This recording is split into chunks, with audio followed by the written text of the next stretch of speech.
දැන් මොකක් හරි අපි කියනවා මේ ස්කිල් එකක් කියලා කියන්නේ ටැලන්ට් එකක් පතාවක් එෆර්ට් එකක්.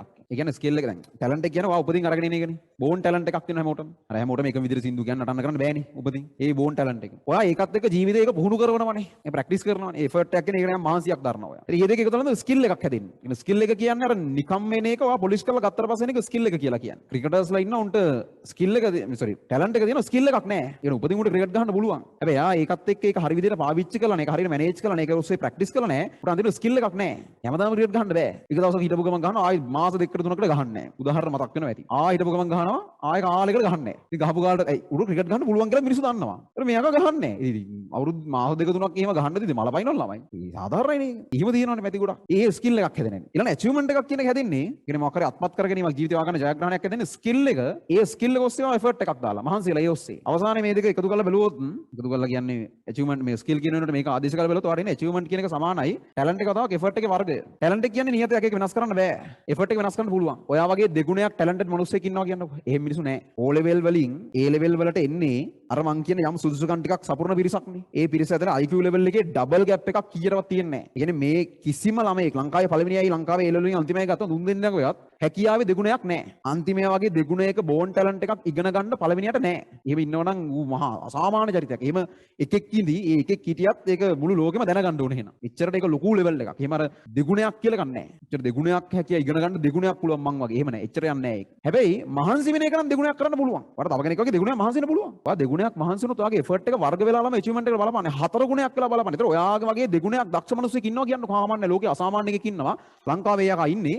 ඌ එයා වගේ දෙගුණයක් ඉගෙන ගන්න දක්ෂයි. හැබැයි ඔයා එයා වගේ දෙගුණයක් මහන්සි වෙනවා කියලා කියන්නේ. ඔයා අන්තිමට යාව දෙගුණයකින් අපි වෙයි. ඔයා දෙගුණයක් මහන්සි වෙනකොට ඔයාගේ එෆර්ට් එක වර්ග වෙලා හතර ගුණයක් වෙලා අචීව්මන්ට් එක බලන්න. ඔයාගේ අචීව්මන්ට් එක 4යි A. අරගේ අචීව්මන්ට් එක මේක දෙගුණ නිසා එයා එක ප්‍රමාණයක් නම් මහන්සි වෙන්නේ. එයාගේ අචීව්මන්ට් එක 2යි A. ඔයා අන්තිමට අරකට වගේ දෙගුණයක අචීව්මන්ට් එකක් අරගෙන. ඒ නිසා මේකේ තීරණාත්මක කාරණේ ඔයා උපදින් අරගෙන ටැලන්ට් එක නෙවෙයි. තීරණාත්මක කාරණාව තමයි ඔයා මේකට දාන එෆර්ට් එක. ඒක වෙනස් කරන්න පුළුවන් මිනිස්සුන්ට. ඔයාලට ඕන නම් මේක වෙනස් කරන්න පුළුවන්. ඒකයි කියන්නේ තාම බැරි නෑ. හැම අවුරුද්දකම මේ දේ කරන යම් ප්‍රමාණයක් ඉන්නවා. උන් ඔක්කොම ෆස්ට් එකේ SF ගත්තේ උන් තමයි. ඊට පස්සේ මෙඩිසින් ඉංජිනේරියන් ළමයි ඉන්නවා. ඕන් එක්කෙනෙකුට පුළුවන් නම් තව කෙනෙකුට බැරි වෙන්න හේතුවක් නැහැ ළමයි. බැරි වෙන්න තියෙන එකම හේතුව ඔයාගේ පැත්තෙන් ඔයා ඔය කරන්න පුළුවන් උපරිමේ කරන්නේ නැති. ඉතින් Tamanට පුළුවන් උපරිමේ මහන්සි වෙන්න නැතුව Tamanට පුළුවන් උපරිම රිසල්ට් එකක් එන්න විදියක් නැහැ නේ තමයි. ඒක හරිම සරල දෙයක් නේ. ඒක ලොකු තර්ක ඕනේ නැහැ නේ ඔක පැහැදිලි කරන්න. ඔයාට පුළුවන් උපරිමේ මහන්සි වෙන්න නැතුව කොහොමද කියන්නේ ඔයාට පුළුවන් උපරිම රිසල්ට් එක ඔයාට උපරිමේ මහන්සි වෙන්න. ලොකු කාලයක් නැහැ. පොඩි කාලයක් තියෙන්නේ. හැබැයි අර අදිසාන්ද්‍රණයකින් මහන්සි වෙන්න. ඒ කියන්නේ පොඩි කාලයක් තුළ ලොකු එකක් දෙන්න වෙනවා. එහෙම කරන්න වෙනවා. එහෙම කරොත් එකක් මේක ඉවරයි නේ ටක් ගාලා ඉවරයි. ඒකත් හොඳයි ළමයි. අය නැහෙන්නේ නැහැ නේ. මාස 5ක් ඕක දඟලන්න ගියාම එපා වෙනවා ඇත්තට එක අතකට. මම කියන්නේ කාලේ තව තියෙනවා නම් හොඳයි. නමුත් මේකේ තියෙන යම් හොඳ දේවල් ටිකක් තියෙනවා. සමේක තාම කරන්නත් පුළුවන්. හැබැයි කරන්න පට්ට කැපකිරීමක් කරන්න ඕන. දැන් අර කොන්දේසි බෑ. අනේ නිදිමතයි රැයට දැන් නම් බෑ. ඒව හරියන්නේ නැහැ දැන් ඉතින්. එහෙම කියනවනම් මට කරන්න දෙයක් නැහැ. බෑ නිදිමතයි තමයි. හැම එකටම නිදිමතයි. ඔය හැම අවුරුද්දෙම ඔය වෙනස කරන හැම එකටම උන්ටත් නිදිමතයි. උන් නිින්දයක් නැති අමුතු සත්තු జాතියක් නෙමෙයි. උන්ට නිින්ද යනවා. ඒ මොනවා වුණත් උන් කොහොම හරි ඒක විසඳුමක් හදාගෙන කරනවා. මට බෑනේ ගෙදරට ඇවිල්ලා උඹලා එක එක හැරවන්න. ඒක උඹලා කරගන්න ඕනේ. මොකක් කර විසඳුමක් හදාගන්න ඒවට.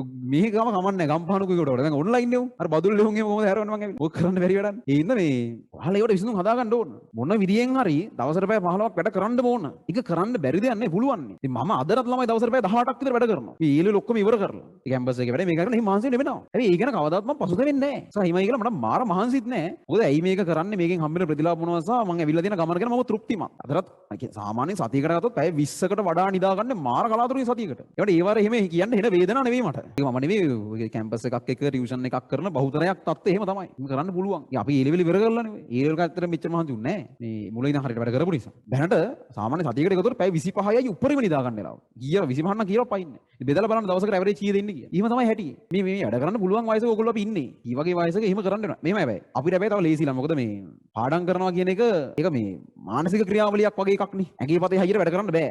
ඇඟ හැදුවා කියලා මේ පාඩම් කරන්න පුළුවන් ඉන්නේ. ඇඟේ පතේ හයියට වැඩ කරන්න බෑ. ඒක එන මේක මනස එක පිළිවෙලකට තියෙන්න ඕන. දැන් නිදිමතේ වුණත් ඔය ටියුට් එකක් හදන එකක්, පන්තියකට යන එකක්, ඇවිල්ලා උගන්නන එකක් වුණත් කරන්න පුළුවන්. උගන්න දෙන නිදිමතේ නෑ සාමාන්‍ය. ඉගෙන ගද්දින නිදිමතේ. ඒක තමයි කේස්. එහෙනම් අපිට සාපේක්ෂව පොඩ ලේසි. අපිට ඇඟේ පතේ අමාරු තිබ්බත් මහන්සි තිබුණත් වැඩේ කරන් යන්න පුළුවන්. ඕගොල්ලන්ට එහෙම බෑ පිළිගන්න. හැබැයි මේක එහෙම මේ නැති බැරගම් කී කෙන්දිරි ගා ඉන්න පුළුවන් කාලයක් නෙවෙයි. එහෙම ඔයා කෙන්දිරි ගන්න කෙනෙක් නම් එහෙම ඒව නවත්තන්න බෑ. ඒක කෙන්දිරි ගන්න එපා. බැරි හැමෝටම මොන ප්‍රශ්න ටිකක් තියෙනවා. සියලු දෙනාට එහෙමයි. ඒක අඩු වැඩි ඇතුලේ සමහරට ලොකු ප්‍රශ්න එක්ක මේව කරන ළමයි ඉන්නවා. වෙන ජොබ් කරනම ගමන් A level කරලා මෙඩිසින් ඉංජිනේරින් කියපු ළමයි ඉන්නවා ගිය අවුරුදු වල. රැපිඩ් ඩිවිෂන් එකේ එහෙම ළමයි. ඒක කොච්චර මහන්සියක් වෙලා ඇද්ද? මාර ප්‍රශ්න ගොඩක් ඇති. ඒ එක එක ප්‍රශ්න මට පෞද්ගලික විසඳුම් දෙන්න බෑ. ඔයාට පුළුවන්. මට බැරිුණ ඔයාලට පුළුවන්. ඒක කරන්න ඕන අනිවාර්යයෙන්. එහෙම නැතුව මේක යන්න බෑ ළමයි. ඒක මුළු ජීවිතේම මේක එහෙම තමයි. ඉතින් මේ ගන්න පුහුණුව එහෙන වටින පුහුණුවක් වෙයි ඕගොල්ලන්. මාස 3ක් අසීමිත කට්ටක් කාලා මේක කරන්නේ. අසීමිත කට්ටක් ඈ. ඒ අර මේ ලේසියෙන් ලෑස්ති වෙන්න එපා. එච්චර කියන්නේ. කොන්දේසි විරිතෝ කියන විදිහට වැඩ කරන්න වෙනවා. එහෙම බෑ නම් දමලා ගහලා නිකන් ඉන්න. එහෙම බෑ ඇත්තටම දමලා ගහලා නිකන් ඉන්න. ඒක කරන්න බෑ එහෙම. ඒ පළවෙනි සතිය දෙක තමයි සම්පූර්ණ තීරණාත්මක. පළවෙනි සතිය වාගේ උඩරිම ඔයා පැය 14 15 16 ලෙවල් එකට වැඩ කරන්න ඕන කොහොම හරි. චූටි පාඩම් ටික ටික පුළුවන් කරගන්න.